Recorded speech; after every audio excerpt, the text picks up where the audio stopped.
What's up, you guys? This is Oswaldo from Rockentry, and today we're going to be climbing this route here. It's got 8 really large slopers, and by the looks of it, you can easily tell that it's going to involve a lot of compression here. One of the things that I'm going to do as well, I'm going to share with you guys some examples of mistakes that climbers make when they first approach a route, and then I'm going to share with you guys how I do this climb, why do I do certain moves, and how do I read it as well. Alright, let's do this.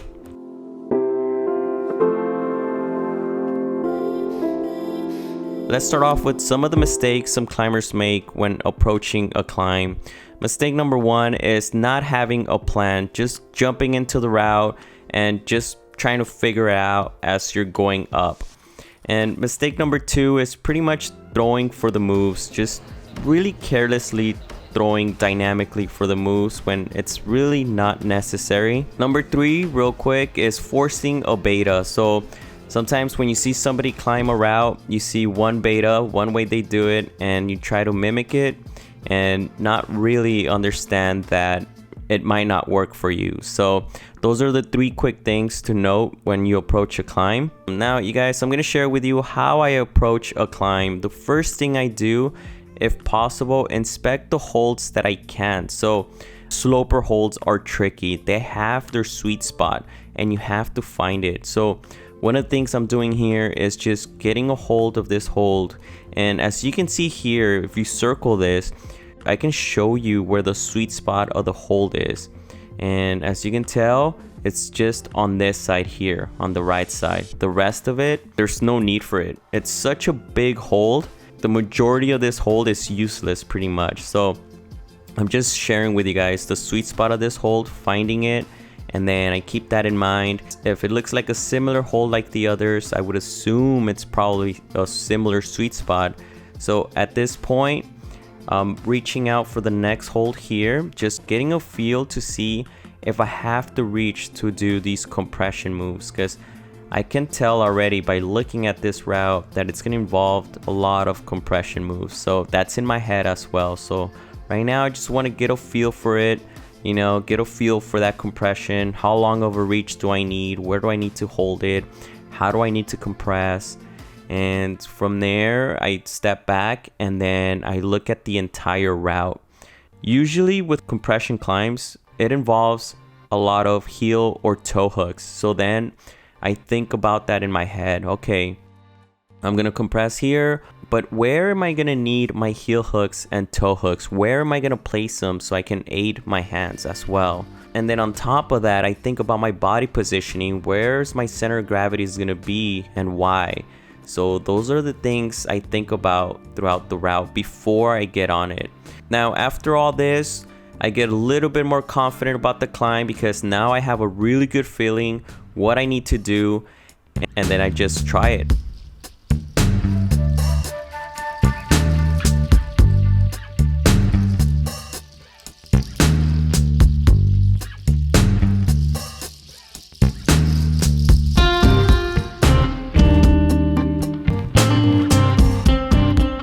Now, obviously this climb is fairly easy for me, but I want to share with you guys some examples of what can make you fall. So now this is the crux of the climb. I can tell right away because you can't really get a feel for this hold here. So one of the things that I'm doing is I'm toe hooking this hold here, so I'm able to reach out to this hold and inspect it. I'm trying to find the better spot to hold on to and compress. Now I get up there again and I change my toe hook position to a higher toe hook position on this hold now.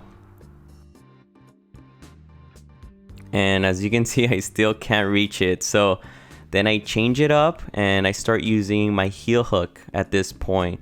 And with the heel hook, I have more control. I'm able to reach the hold. So I get a better feel on how am I gonna hold this sloper hold here. So once I get a good hold on it, then I move forward from there. Now let's go over the details. What exactly am I doing in this climb? What is happening from start to finish? And let's start here. Now at this point, what I'm doing, I'm compressing with my right hand and I'm using this mirror here to compress. So I'm putting a lot of compression with these two guys here. I'm using my right foot to stabilize myself, and I press down as I reach over to the next sloper hold. Now at this point, I'm compressing right hand, left hand. Now I can free up my left foot.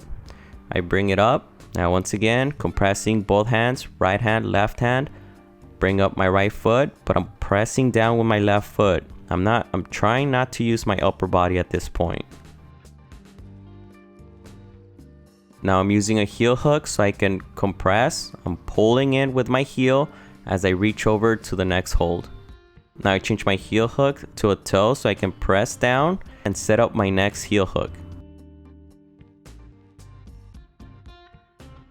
Now here, once again, compressing my right hand, heel hook. That means I can release my left hand and reach over to the last hold.